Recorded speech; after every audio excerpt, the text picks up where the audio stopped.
All right, so Gazzy, this is for you. This is a bit of an explanation of some air attacks in the hopes of converting you to the dark side. Last war we had several great Town Hall 10 3-star attacks versus other Town Hall 10s, and so I'll be highlighting those and talking about them a little bit. This is the first base that I'm going to go over, the first attack that Blah made on number 21. And when you're looking at this base, few things to consider. This Archer Queen, she is like way off on one corner by herself, not guarded, super easy to take out.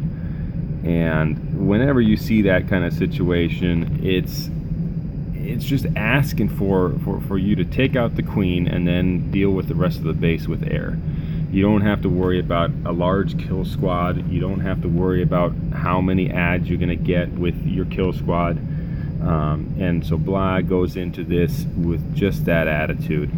So I'm just going to start this. You'll see exactly what I'm talking about and how it goes out. So he's pulling the clan castle right now with that loon up on the north side. And what he does with the loon, when you pull with a single loon or a pair of loons, you're only pulling the parts of the clan castle out that can actually hit your air targets. And so oftentimes that's all you need. You don't need to worry about Valks in there because generally speaking they won't hurt your air attack. Anyway, a pair of Valks come out of here and go attack his barbarian king, and his king dies and his queen has to take care of them, but no big deal. He's already taken care of the enemy Archer Queen, and at this point he's just getting a few extra buildings. Then he comes down with a LALOON attack here. He's got four hounds down there on the southern air defenses, and he's just working his loons in with hastes and rages, and then he will come in with a let's see, what did he do? Actually, I think he only used 4 hounds this raid because the air defenses were quite low level. You can get away with not using 5 hounds on some attacks where you have 4 air defenses that you're targeting. And of course, he absolutely demolishes this base. He has enough hounds and balloons left for his next attack. So this was incredible. This just worked out perfectly. You see how his balloons are split. You know, they're taking care of cleanup in a very efficient manner. They're not all clumped together wandering around the base. It would be nice if more of his hounds had popped. That would help up with the cleanup, but when you absolutely destroy a base like this, sometimes you end up with hounds that are left alive.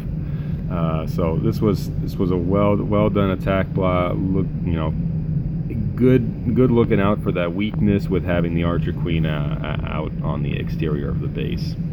So actually he did use 5 hounds. So that was a penta LALOON attack, as they say it.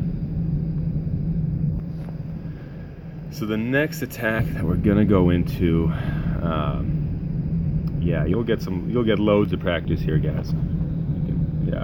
Perfect. And the next attack we're gonna go into is Square Grouper's attack on 22. All right, on 20. So again, this is a Town Hall 10 base. You'll notice that on a lot of these attacks, they're Town Hall 9 level defenses, so these aren't particularly hard bases.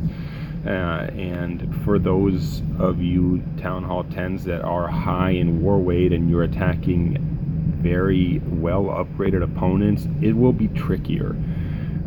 You'll see here that, you know, these are level 1 Inferno towers. These are Town Hall 9 level air defenses. This is a level 12 queen. So it's obviously it's easier when you're attacking a base that has lower level defenses. But anyway, that's another story. So Square Grouper goes into this attack with a single golem kill squad with a bowler addition. And again, she pulls the clan castle up there on the north, and starts going in with the golem kill squad. There's the bowlers, heroes, and she's also going to use a jump to bridge to that Inferno Tower. So that jump bridges the exterior compartment to the Inferno Tower and the Archer Queen, so that he gets all of that taken care of, or she gets all of that taken care of. Sorry. So there goes the Inferno Tower getting killed. And you'll notice now that a pair of loons come out of the clan castle because they got close enough to it.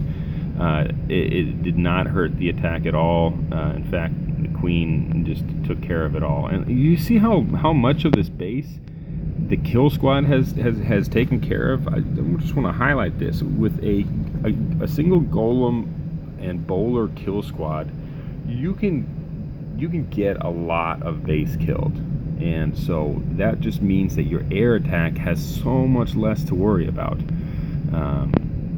and it just makes everything a lot easier. So she's going in with the kind of a clockwise LALOON attack, and just taking out exterior buildings, working her way around the exterior with haste to help speed up those hounds, or the balloons. And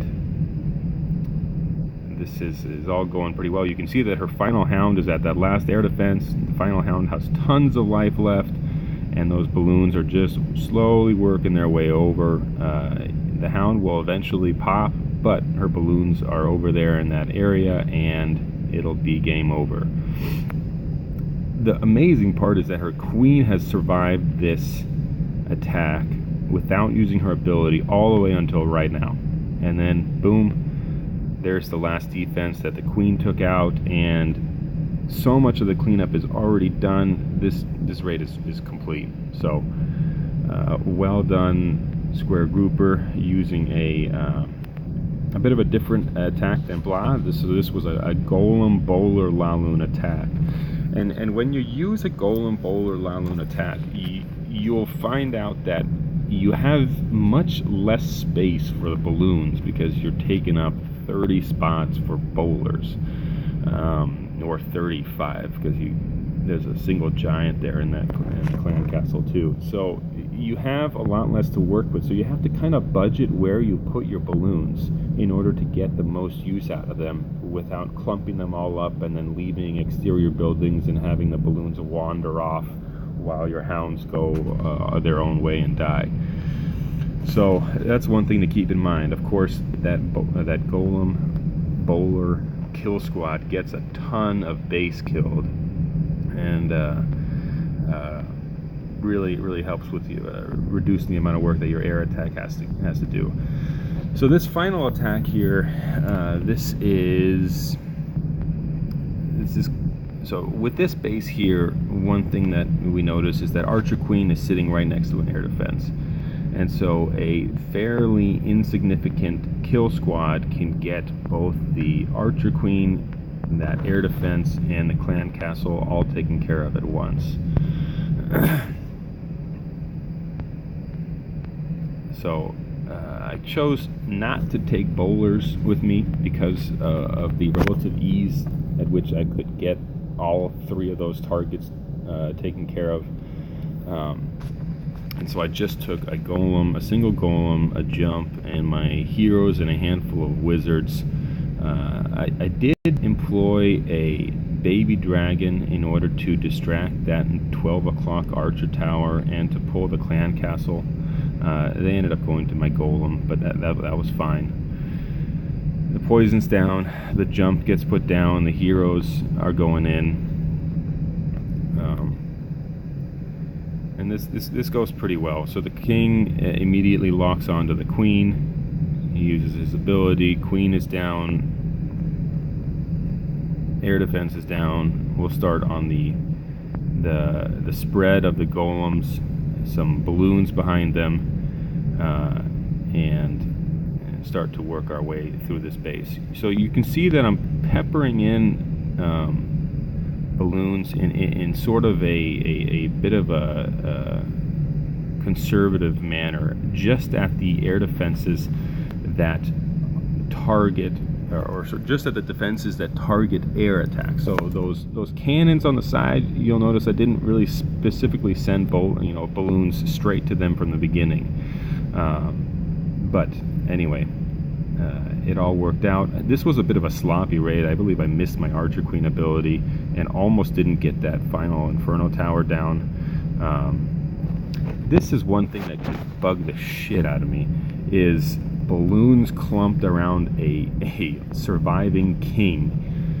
This has prevented a 3-star attack before, where this king just walks around in the circle and the slow balloons just walk around after him, wasting time. But because there were so many of them here, he got wiped out and didn't cause too much grief.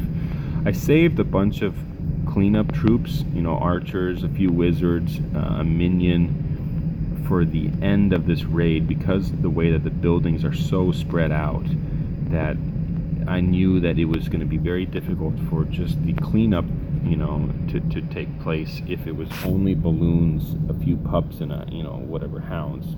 And you'll notice that not a whole lot of my hounds blew up, so I don't have a whole lot of pups running around doing cleanup. So if you do notice that there's a lot of buildings spread around the outside, you can use a few other troops to help with cleanup at the end. They just hold on to those troops until the end. This is another thing that you can do. If you have any haste spells left over, which I did in this attack, you can use them in this manner to help with cleanup. So you put the haste in front of where your stack of balloons is running, so that they get full effect on it, and they can just shoot across the base while under that haste. And the haste will last for much longer than when they're just in the spell effect. So you can really get some good travel distance on cleanup troops if you have any hastes left over. So that's it. Don't forget, Gaz, you're a big fag, so hopefully this has been at least somewhat informative, and you can try this eventually. And that's it. Good war, guys. Good efforts on the other folks. A shout out to Finn for getting a 3 on a Town Hall 10, as well as kicking ass.